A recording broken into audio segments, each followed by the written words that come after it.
Thousands of people have fled apocalyptic scenes, abandoning their homes and huddling on beaches to escape raging columns of flame and smoke that have plunged whole towns into darkness and destroyed more than 4 hectares of land. Here's a summary of the article. Thousands of firefighters were still battling more than 100 blazes in New South Wales state and nearly 40 in Victoria on Wednesday, with new fires being sparked daily by hot and windy conditions and, more recently, dry lightning strikes created by the fires themselves. Dangerous fire conditions were forecast to return to eastern Victoria and NSW on Saturday, with temperatures again likely to reach the mid-40s. "We are assuming that weather conditions will be at least as bad as what they were yesterday," Berejiklian said. While most of the destruction occurred on Tuesday, the ferocity of the fires meant many people were unable to find out basic information until New Year's Day. About 4,000 people in the coastal Victoria town of Malakuta fled to the shore as winds pushed a fire toward their homes under a sky turned dark by smoke and turned red by flames. Ash started to fall from the air and then the embers started to come down. At that point, people started to bring their kids and families into the water. Thankfully, the wind changed and the fire moved away. Criticism of the Morrison government's climate stance has intensified as the fires have raged. Australia's armed forces, including helicopters, fixed-wing aircraft and naval vessels, were being deployed to help fight the fires, bring water, food and fuel to towns where supplies were depleted and roads cut off, as well as evacuate residents. This post received a score of 22,321, with an upvote ratio of 96%. Here are the top comments in response to this article.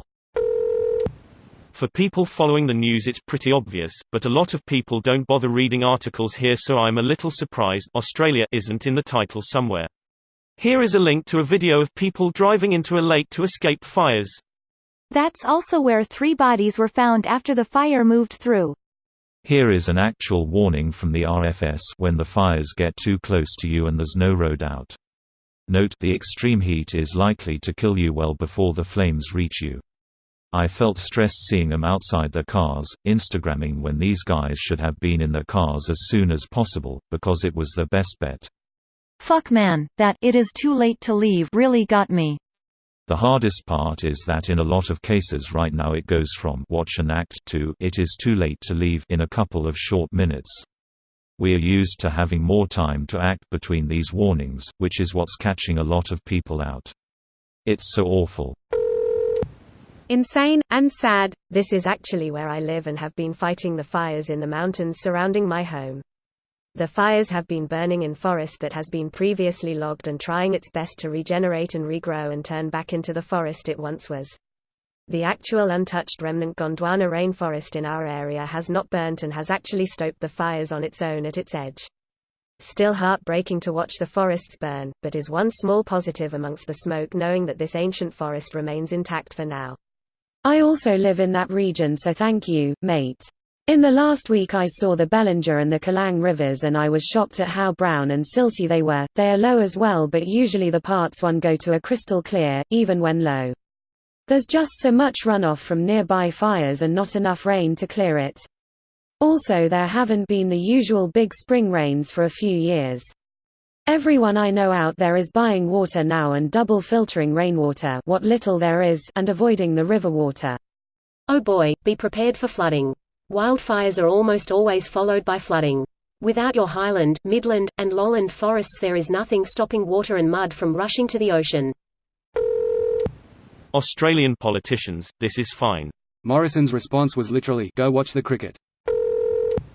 This is not normal. True. But it isn't too late to take action. According to NASA climatologist and climate activist, Dr.